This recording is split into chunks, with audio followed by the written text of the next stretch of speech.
why I'm not happy with you. I can't wait to find out. My wife's on the couch. She's scrolling through, and she goes, I like this Chad guy. And I said, what? You said you should have seen how late he was. She goes, yeah. I said, do you want to know how long I have to wait for that guy? I was sitting on that Zoom for 15 minutes, and he kept saying, five more. I said, she goes, no, I like his energy. I said, I like his energy too. Once we start.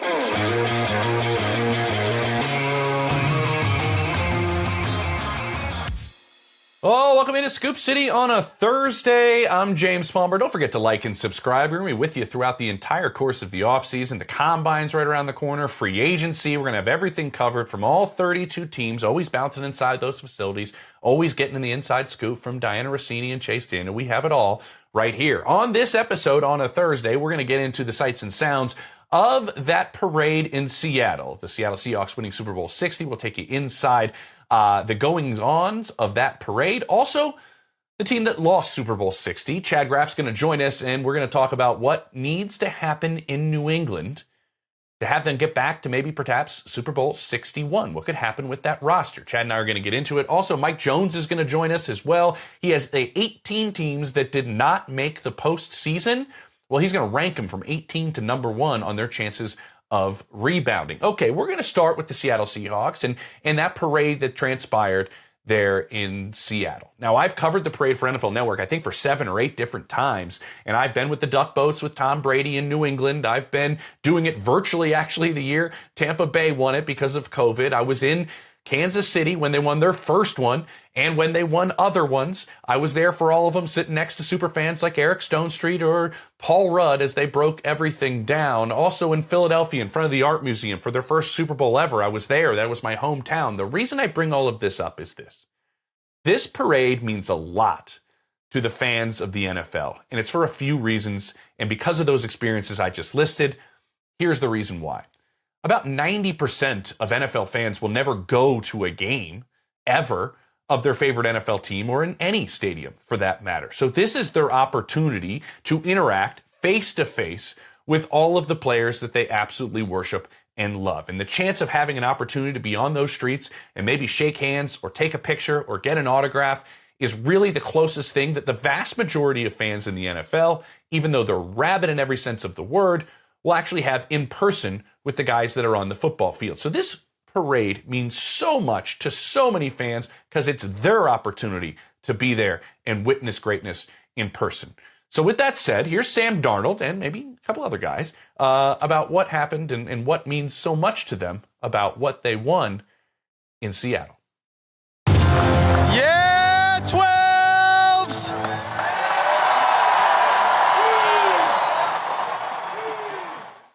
Hey, I just want to say I've talked a lot this last week about belief.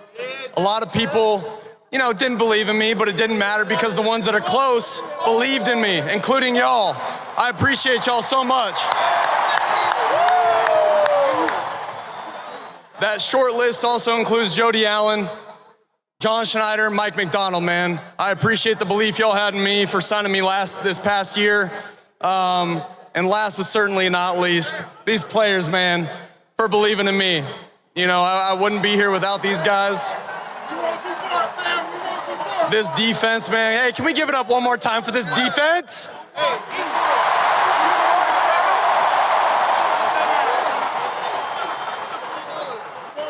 Y'all knew I was going to keep it short and sweet up here, man. But I want to introduce someone very special to this team, very special to this offense in general.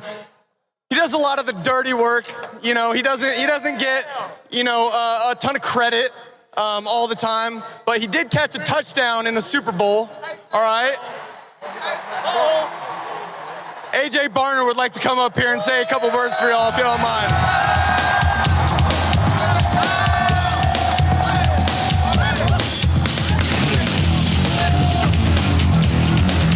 Hey, real quick. First of all, I just gotta say, I love this city. Hey, and I got a few things for y'all. First, we did not care. Second, we still don't care. One more. Third, the Super Bowl Hawks live here. God bless. Go Seahawks. We love you, Seattle. All right, Chad Graff joins us now. One of my wife's favorite people on this show, apparently. Hopefully he's not number one, but hopefully I remain in the top spot. But you're up there. What's going on, man? Have you had a chance to breathe? Have you had a chance to settle in? This has been a wild ride. We didn't think this was going to happen with these New England Patriots. I will say it was my flight home from San Francisco after the Super Bowl that it hit me. I'm kind of looking ahead at the calendar, like, okay, we got swim lessons here and dance on this day. And then it hit me like, oh no, the combine is less than 2 weeks away. I can't be looking at this, right? There's no way the combine's less than 2 weeks away. But I guess we'll sleep until then, and then we'll figure it out at the combine. Okay. What kind of dance are you into, Chad? I'm into carpool. I'm very good at playing carpool. And hey, any neighbor kids got to come? Come on, everybody. Let's go. Perfect. We'll play Golden in the car. We'll play K-pop Demon. Whatever you want. We're good. Okay. I thought you had dance lessons. Okay. That's what I would have loved to see. All right. When you go back and you look at what transpired throughout the course of the playoffs and in the Super Bowl, and we're going to push this forward, when you're watching Super Bowl Sunday, and I know you rewatch it, and that's what you do, dive into the film and everything, where is this team coming up short that you see as the first maybe bullseye of the offseason for Mike Vrabel and company? Two parts, and unfortunately for the Patriots, neither have like a simple, easy answer. The first part is obviously the offensive line. I think we have to start there after the whole nation watched the Seahawks just destroy that offensive line. And some of it is a credit to the Seahawks. Like, I don't want to diminish. Yeah. They have an awesome front four. McDonald is an awesome schemer. Like, he just flat out coached Josh McDaniels. And so I think some of that is the Seahawks are a great football team, and that is why. The other part of it is this Patriots offensive line just has to get better. They had 4 new starters this year, and so they took a massive step, basically going from 32 in 2024 to, I don't know, maybe 16th best O-line this year. But for Drake Maye to like totally hit his ceiling for this team to get over the hump and to be like, legit Super Bowl contenders and have a shot at that thing, I think that's got to get up to like number 10. And then the other part is, Drake Maye needs more weapons. Drake Maye had an awesome season. Stephon Diggs was better than I thought he would be. Kayshon Boutte elevated in a way that I didn't expect. So those are plus signs, but it's not a total given that Diggs is going to be back. Like, his contract is still up in the air. He's got guaranteed money coming in mid-March. They, I think, could use somebody. But part of the problem with the Patriots is across several regimes, they've stunk at drafting wide receivers. I don't know why. Some franchises just can't do it. I spent a lot of time in Minnesota where they can just find wide receivers like it's nothing. The Patriots can't do that. And so somehow you'd like to see them get something more for Drake Maye.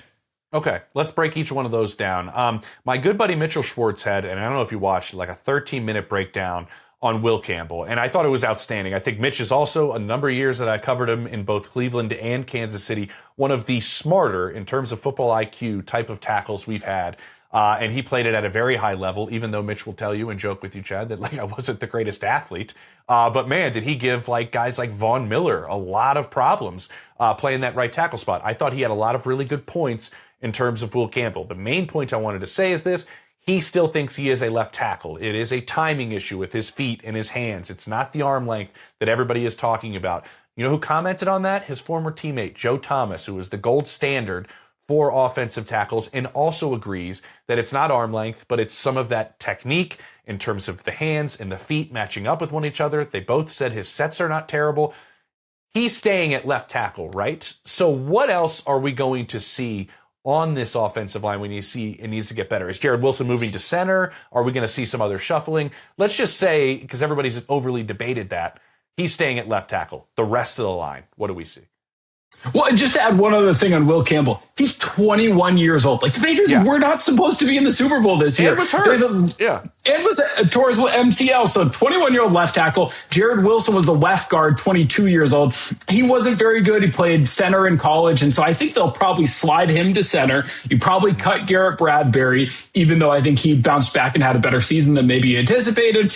Michael Wynn is going to stay at right guard. He's a really good right guard. And then the other question on the offensive line is, in addition to now needing a left guard, Right tackle. They signed Morgan Moses to be kind of a mentor and stabilize thing. Remember, the Patriots just needed stability on the O-line. Yeah. He brought that in a big way. He played better than they expected. And he was an awesome mentor to a young O-line with Will Campbell. He just meant the world to those guys. But Morgan Moses is going to turn 35 this spring. He's got 3 young boys who he brings around in the locker room a lot.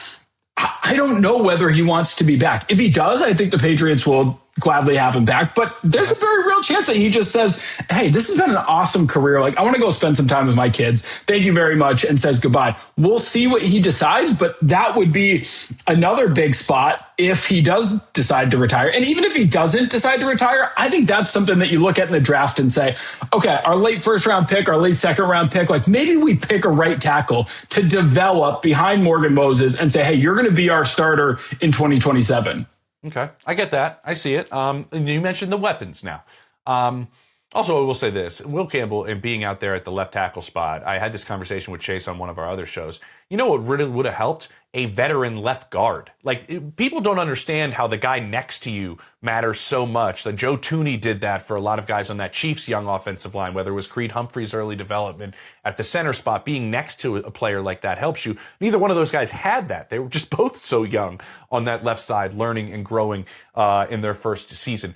You mentioned the weapons. I'm not sure if anybody had a worse Super Bowl week than Stephon Diggs. I heard a lot of things went down, but that's neither here nor there in terms of on the field for 2026. Everybody's kind of saying, like, they need to go and trade for A.J. Brown. I don't see that personally when I just look at what Mike Vrabel and company who like A.J. were looking when they traded him, going, we have some questions about the knee, 4 more years on the knee. Do you want to bring him back? But I want to ask you, because you know this better than me, how are they wired as an offense? Do they get a one that needs targets? Does that maybe be a detriment to the group? How does Josh McDaniels overall want this entire thing to work? Well, what's interesting is look back at Josh McDaniels' whole career. We have a lengthy resume to go down and figure out how he likes things. The Patriots so rarely, outside of course, 07 with Randy Moss, they so rarely had like a true number 1 wide receiver. They had some awesome tight ends over the course of years, including probably a first ballot guy in Gronkowski next year. So I kind of look at tight end as the spot where they might view that as a way to upgrade the weapons that are going to come for Drake Maye. Their tight ends, I think, were just okay this year. Hunter Henry's production fell off as the year went along. Austin Hooper had a dip in production, and now he's a free agent. So if you want to look for a way that the Patriots can really upgrade, I think it's looking at some of the tight end stuff. And then, at least for now, maybe he'll get a coordinator job. Thomas Brown is the team's passing game coordinator, spent a lot of time with Sean McVay. McVay just kind of spammed those heavy tight end groupings this year. It wouldn't shock me if the Patriots go out and get like not just one more tight end to add to the group, but maybe an early pick plus a free agent. Would be really interesting to see what they could do with like a Kyle Pitts, who's going to be a free agent, kind of a mismatch guy that you can move all over. You could still use him as a second tight end on running plays. So I look at tight end as much as wide receiver as a spot where they could upgrade. I like it. You also have a young Kyle Williams that's growing that you drafted this past year. Then what kind of role does he have next year? You know what I kind of likely? I kind of likely an Isaiah Likely. That wouldn't be terrible either. My point is there's some options in terms of free agency at tight ends. There's Dallas Goedert. You mentioned Pitts. There's Isaiah Likely. I mean, David Njoku. There's definitely pass catching tight ends that are an option. You're right. And we look at things in terms of weapons. Max Crosby. I know that they're a team that comes up obviously over and over again, like some other ones, whether it's the Lions or the Bears or the Tigers. Oh my! But like, where do the Patriots fit in the likelihood of landing somebody like Max? And we know that he likes Vrabel, but how much do they value the picks in what they're building? Do you have an idea on how they want to build this thing in New England moving forward?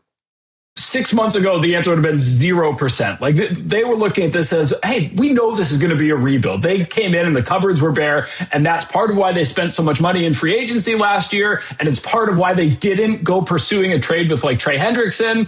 But the Super Bowl run kind of changes everything. Like you're almost in a similar spot to the Washington Commanders of a year ago. And yet I even think you have a little bit more flexibility because A, you won your conference championship game, but B, they still have tons and tons of cap space. They have 11 draft picks. Like, there are ways that you can be aggressive. So I would have thought 6 months ago, totally insane to even contemplate a move like that.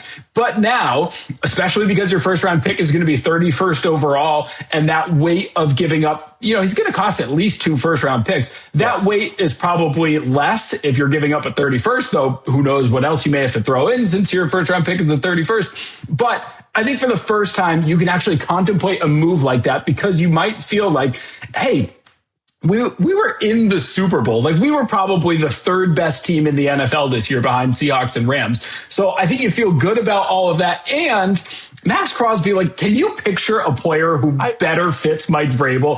Like, I was about to after ask the whistle you that, stalled, honestly.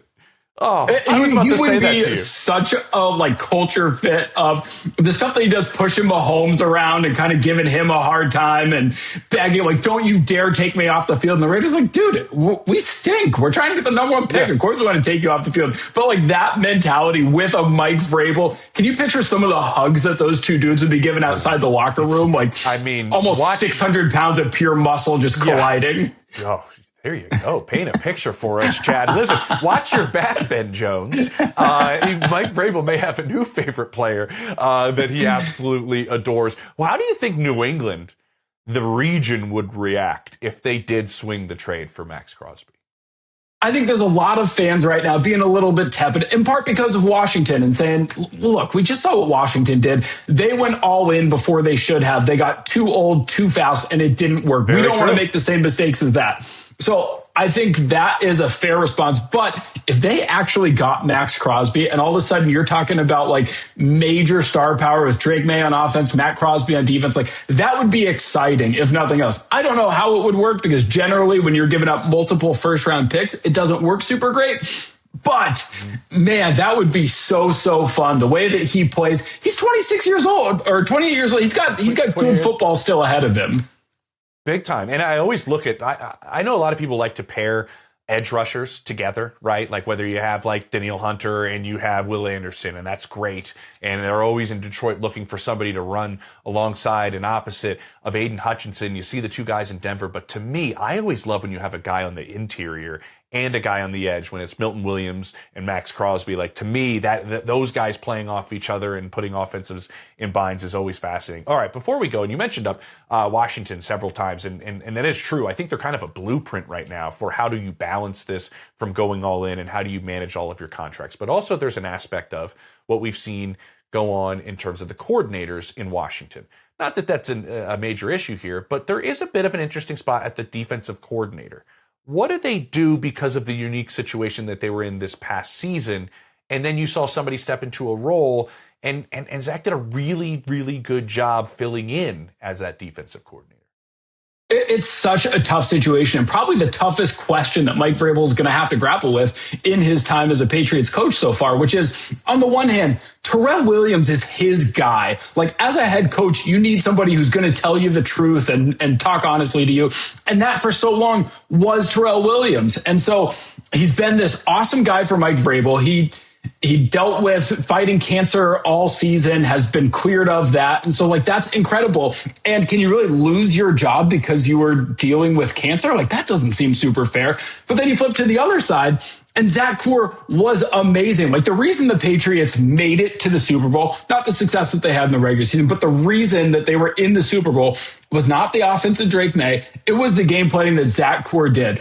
All along, like, he just destroyed that Chargers O-line, which of course was weak. Then he went in. CJ Stroud looked totally flummoxed against that group. You had the Jarrett Stidham game, of course, impacted by the snow. But then even in the Super Bowl, you've got Sam Darnold and JSN and like a high-powered offense coming off of scoring a bunch of points against the Rams. And he kind of befuddled them. And now, in fairness, the Seahawks just didn't have to shoot themselves in the foot, and they were going to win with the way their defense was playing. But can you really tell Zach, hey, you were so freaking good in the playoffs. That defense was rolling.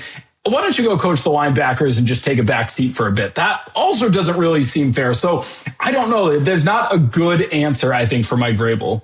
Do you think he could make Terrell Williams just like, hey, you're going to be the assistant head coach now, and you're going to be like my right-hand man for everything? Because is that a possibility that could be thrown out there?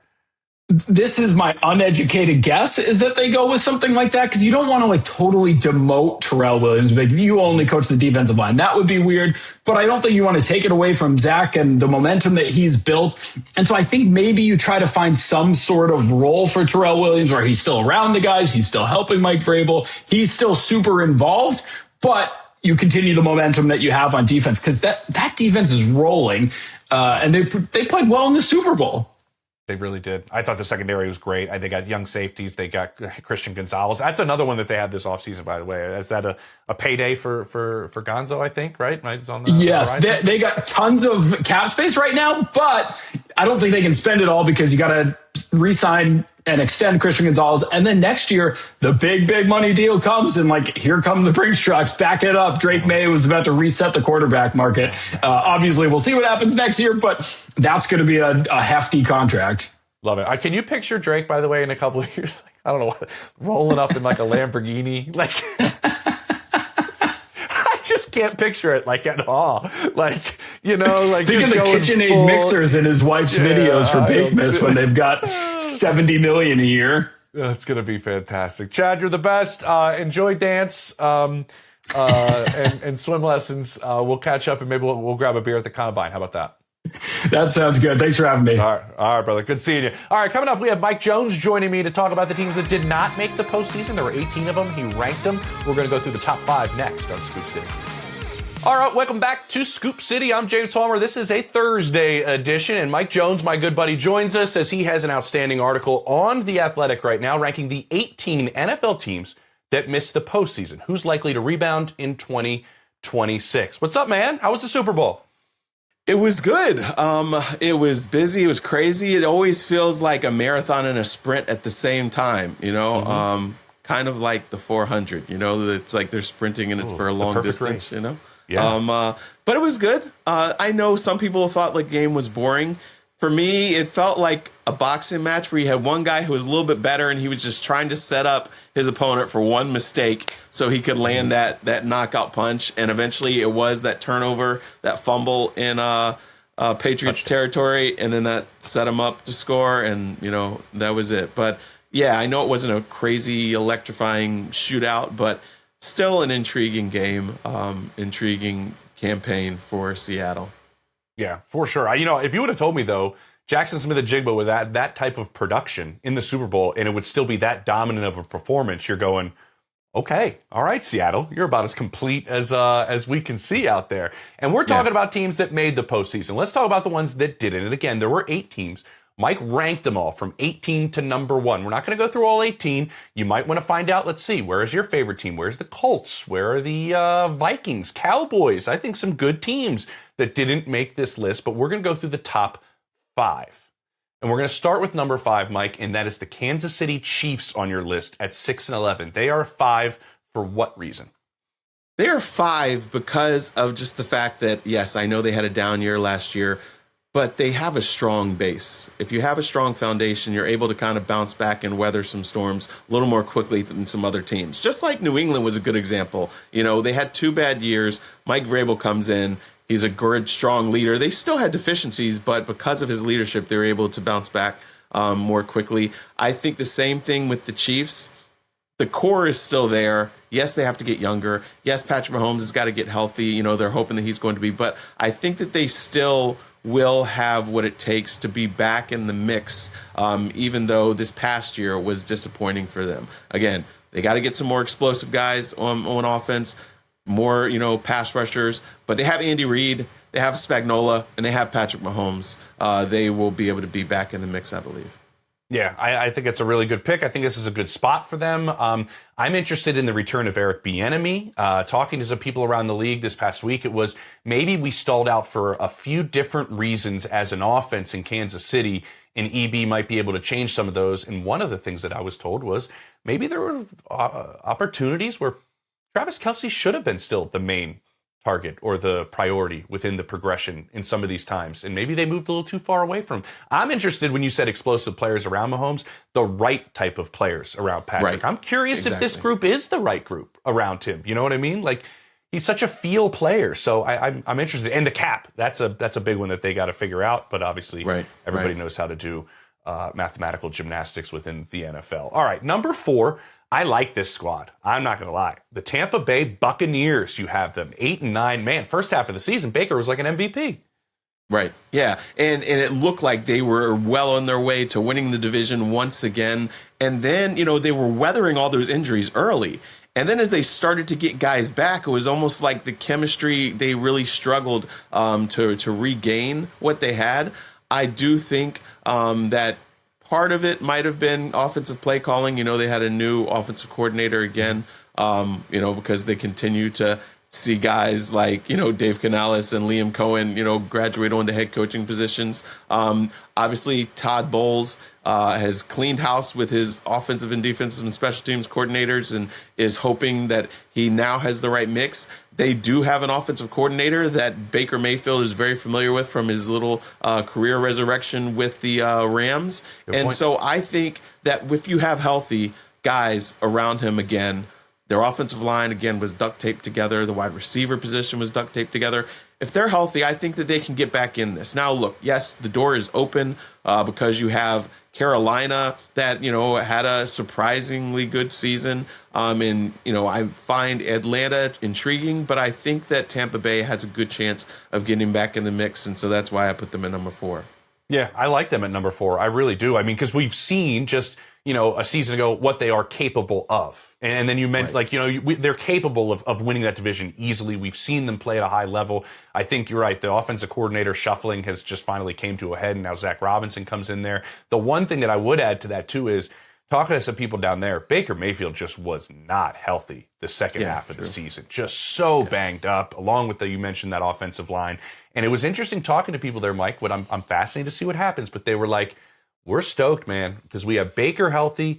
Emeka Egbuka learned all 3 positions as a rookie. Godwin, we think, is going to be back to himself. And then the interesting one was, and then we still have Mike. And I'm like, still have Mike? What does that mean? Like, is he coming back? Okay, let's see. But those are some weapons, And if you have Chris Godwin back to what we're used to seeing in Chris Godwin, I think they can do anything really offensively. And man, their running back, by the way, if you ask around the league, it's like, this dude can play, man. And he was hurt and banged up Bucky Irvin like crazy. So I like that squad. All right, number 3. This is the team that everybody, I think, has their eye on in 2026. I'll give my reason why, but that's the Cincinnati Bengals. Finished at 6-11. Obviously, Joe Burrow missing that big chunk of time changed the course of their season. Why are they ahead of the previous 2 that we just went over?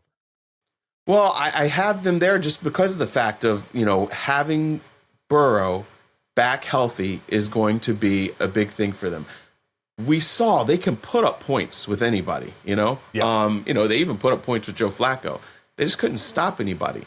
But, they kind of had some turmoil and everything like that in the offseason with the uncertainty with Hendrickson. And so I do think, though, that if they're healthy again, we were wondering, okay, is Zach Taylor going to survive this? He does. And so, we'll see what happens now. But I think that they should be in the mix. And when you look at the rest of the division, the door is open, and nobody, is a slam dunk. Everybody's going through change except for them. And so I think the continuity should be a good thing for Cincinnati.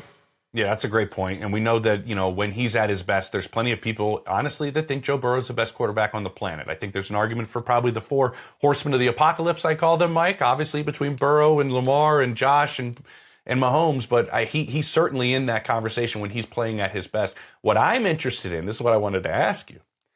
I think everybody's kind of looking at this team in 2026 because you mentioned it. Zach Taylor survived 2025. This seems to me similar to an opportunity to coach Josh Allen like there was in this last head coaching cycle. Would there be an opportunity to coach Joe Burrow? What kind of appeal do you think this job could be if they don't bounce back and make the playoffs in 2026 when you look at Joe Burrow sitting there in his prime and Jamar Chase and T. Higgins under contract? Well, it's a huge attraction right there because, look, if you're going to win in this league, you have to have a quarterback. Mm-hmm. And this isn't just a quarterback. Like you said, it's a quarterback that ranks among the best out there. The only knock on him is that injuries have diminished what he's able to do. But we've seen when he's healthy what he's able to do. He's got amazing weapons. This is a really, really attractive job if this job were to come open.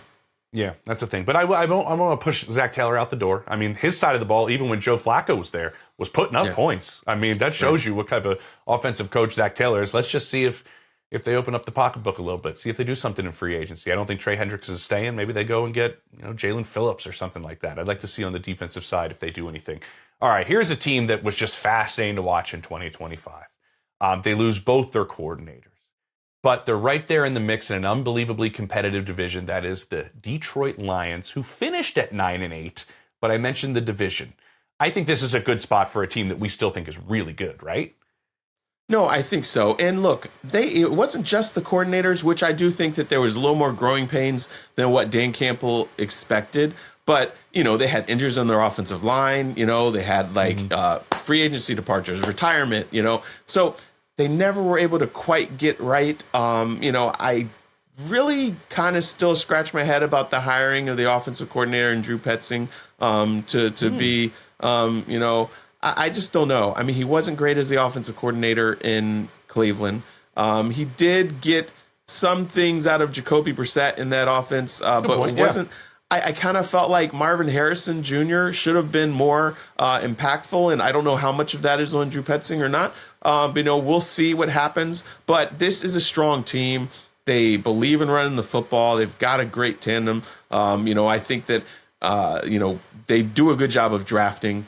We'll see them address their weaknesses in the draft, and I think that they should be back in the mix. Again, this division is tough for sure, but they should be in the thick of things. Yeah, they really should. And then you mentioned the other spot that they were just drilled with injuries was that secondary. And it was just like, oh my gosh. And then when Brian Branch went down at the end of the year, you're like, well, there goes our chess piece back there. And it was just kind of like piecing things together. And maybe Drew, I don't know, he is more of a guy that works well with a timing quarterback and a rhythm quarterback that really wasn't Kyler Murray. I think that's why we saw a little bit of better play from Jacoby Brissett working with Drew maybe. And that is obviously what Jared Goff is. I do think, and let me just throw this curveball at you. What do you think this contract will be like for Jahmyr Gibbs? I mean, I think this is an absolute megastar in the waiting right here. Yeah, no, I don't even know what the dollar amount is, but again, he is. I agree with you. He's a star. You've got to take care of him. He's such an important piece.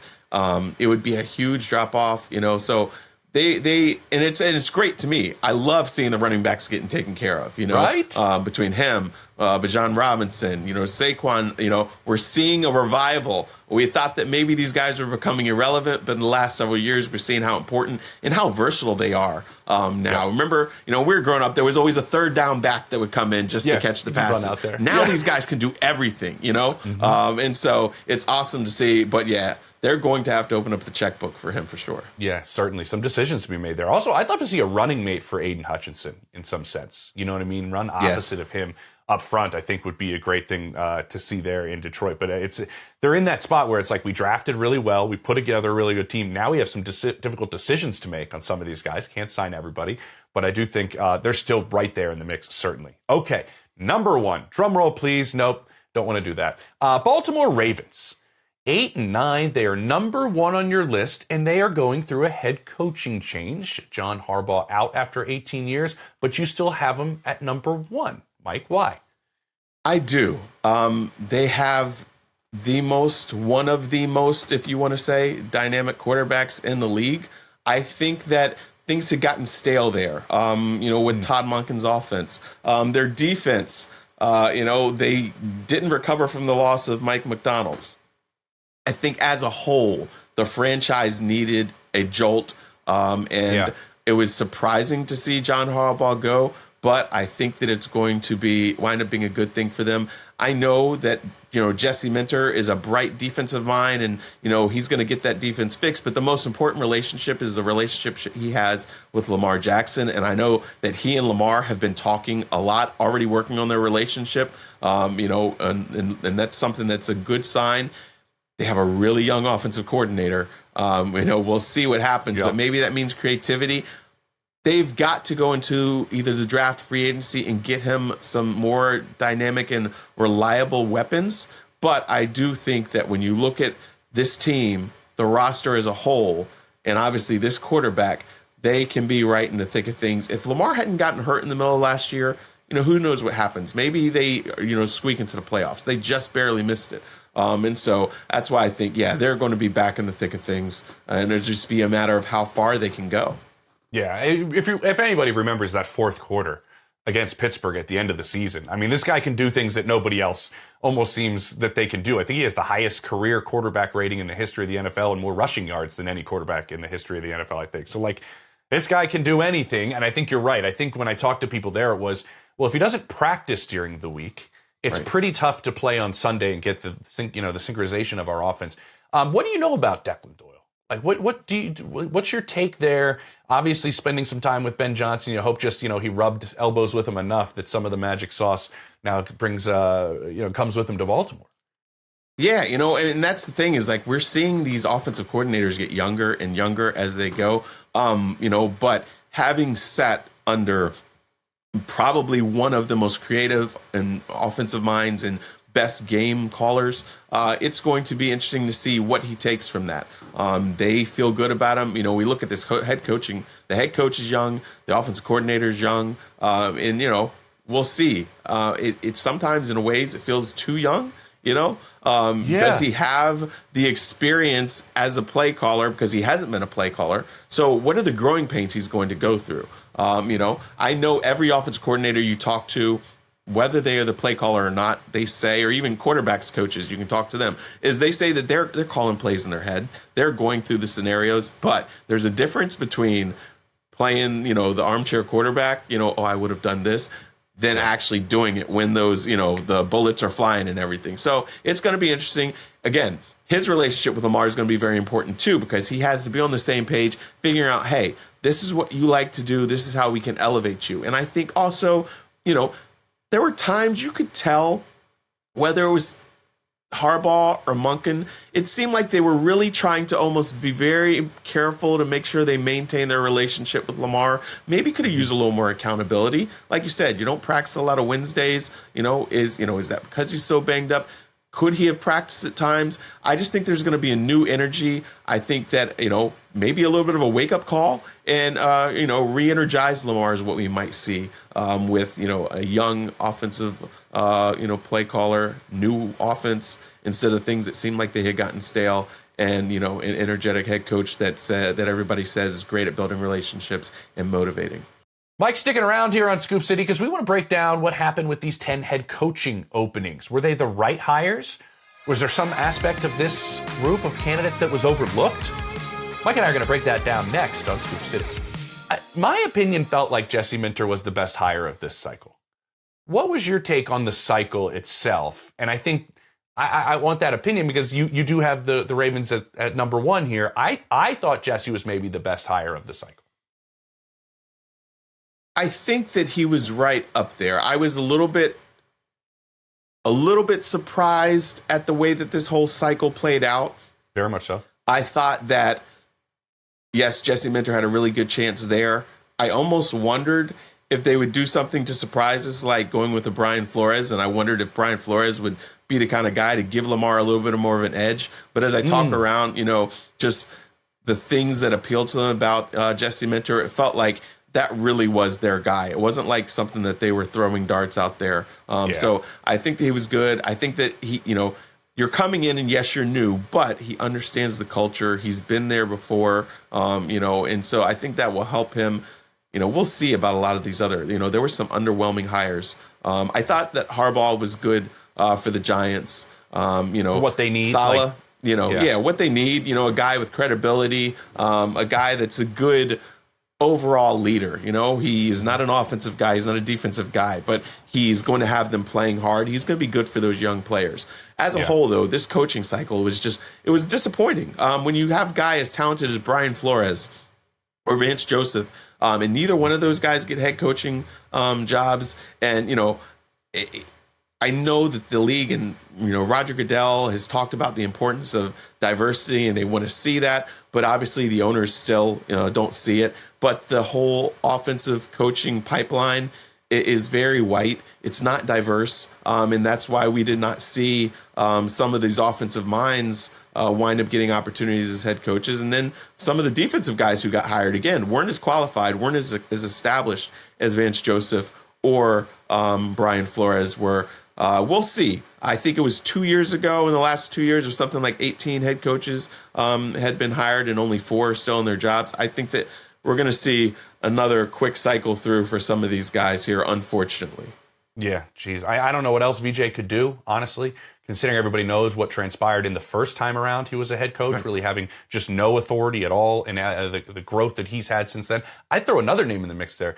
I don't know a single team that interviewed Anthony Weaver that didn't love Anthony Weaver, like right, in this entire cycle. But it doesn't seem like some of these guys, and maybe it's just because I think owners have a tendency to look at what every other owner is doing and going, well, maybe I should do the same thing because they're doing that. I think it's hard to break the mold, but I think we're mentioning some really talented names in terms of coaches. Strong leaders. I mean, like, again, anybody you talk to about Anthony Weaver, talk about the relationships he builds, the way that he can connect and lead. And that's really what a head coach is. It's, yes, you got to be good with X's and O's, but can you walk into a room and get 53 guys on the same page and all pulling in the same direction? And Anthony Weaver, from everything that anybody's ever told me, he's a guy who can do that. But for whatever reason, he was not appealing to some of these. Mike McCarthy, I know he's from Pittsburgh, an uninspiring hire. I haven't heard that. I haven't heard that he's from Pittsburgh. Uninspiring hire. Mike LaFleur, nice guy. He's not his brother. I really have questions about that hire there as well. And if you wanted a defensive guy, because, now we're, in that trend of the anti-Sean McVay, the Mike McDonald's, Jeff Hafley, it's just interesting to me. A lot of these things were interesting. We'll see how they play out, but I'm kind of skeptical. Yeah, me too. I'll just say this. Every time I've talked to Anthony Weaver, I'm like, I don't play in the NFL, but I would play for you, Anthony Weaver, every time I speak to him. But awesome. Mike, appreciate it, man. We'll be talking this offseason. Hopefully you come back and chat with me. How about that? Hey, thanks for having me, man. This was fun. Awesome. Another outstanding episode of Conversations. I'm not going to lie, I got to talk to Mike forever about what's going on in the NFL this offseason and what we think about these head coaching hires, what we think about the way these teams are constructed, and how ownership and general managers are actually putting them together. And there's going to be a lot of that this entire offseason, these teams getting put together. And we'll take it all down right here on Scoop City. I want to thank Chad Graff for joining us. I want to thank Mike Jones for joining us. And we'll be back next week with more Scoop City about what's around the corner. How about the Combine? Let's go. Thanks for watching Scoop City. Don't forget to like, subscribe, and feel free to leave a comment. New episodes of Scoop City drop every Monday, Wednesday, and Thursday.